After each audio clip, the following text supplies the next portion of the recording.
One of the men of the moment in the Premier League is Jack Grealish. For everything we've seen so far this season, there is a price tag that's been floated around where some are saying that he's worth £100 million right now. Stevie, what do you think? What's he worth? I'm not going to say it's 100 million because I don't think it is 100 million, but he's certainly worth around the 60, 65 mark. I questioned last year whether he was just a good player in a bad team and they stuck out. But I think what we've seen from him, not only in a Aston Villa jersey, but in an England jersey, this guy is actually a player. He's fantastic at keeping the ball. He almost slows the game down to where he's the guy that's in control of it. And of course, his goals and his assists this year are out of the world. Last year he had 8 goals and 6 assists in 36 games. In 9 games, he's got 5 goals and 5 assists. So you talk about raising your game to another level, and Jack Grealish has done that. And no question, any team in the Premier League would be delighted to have Jack Grealish on the team. Which team in the Premier League would he go to, though? Where do you think he should head? My goodness. Listen, Manchester United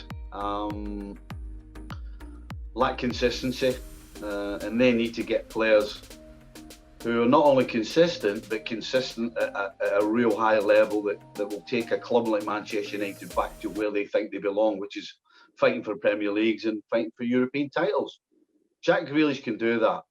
I think absolutely Manchester United are crying out for a Jack Grealish, a guy who keeps it, a guy who will do his bit defensively. We talk about Pogba United not being able to defend. Jack Grealish does everything. He goes forward and he goes backwards, and he has class and he has control. So, listen, I think Jack Grealish is made for Manchester United.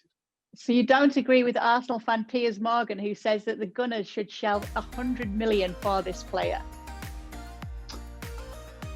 I don't know, because I'm not sure where Arsenal are going.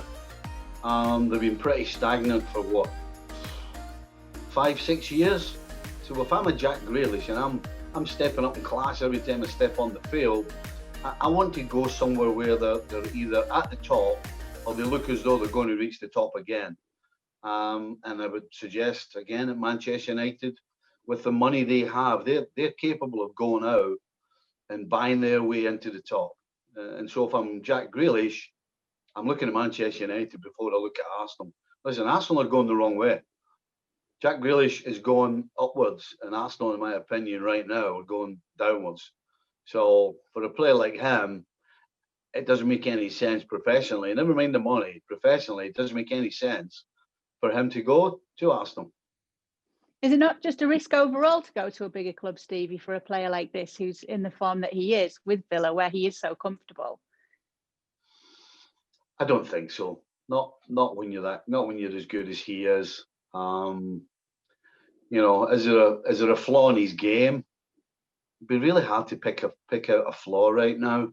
So no, quality players don't worry about things like that. They see themselves as the best, and they think they should be playing at the best. So I don't see that as a problem for Grealish, regardless of what big club he went to. Well, Man City are said to be keen on him as well, but do you think that might be a little bit too much competition for him? No, I don't think so. Again, players who think they're good don't really worry about the competition. They think they're going to be playing. They think other people should worry about the competition. And the fact is, Jack Grealish is good enough to go and play for Manchester City. People are talking about Phil Foden as the guy who's going to replace David Silva. I would suggest Jack Grealish would be more suited to playing that role than Phil Foden. So, no, I don't think he'd be out of place at City. Who's got the better hair, Phil Foden or Jack Grealish? Oh, I tell you what, they're both dodgy, aren't they? Foden's reminds me of Baldrick years ago in Blackadder, a programme, and Grealish's is a bit kind of Space Odyssey. It's a bit out there. So I guess Peaky Blinders. Neither of them for you? I've never seen Peaky Blinders.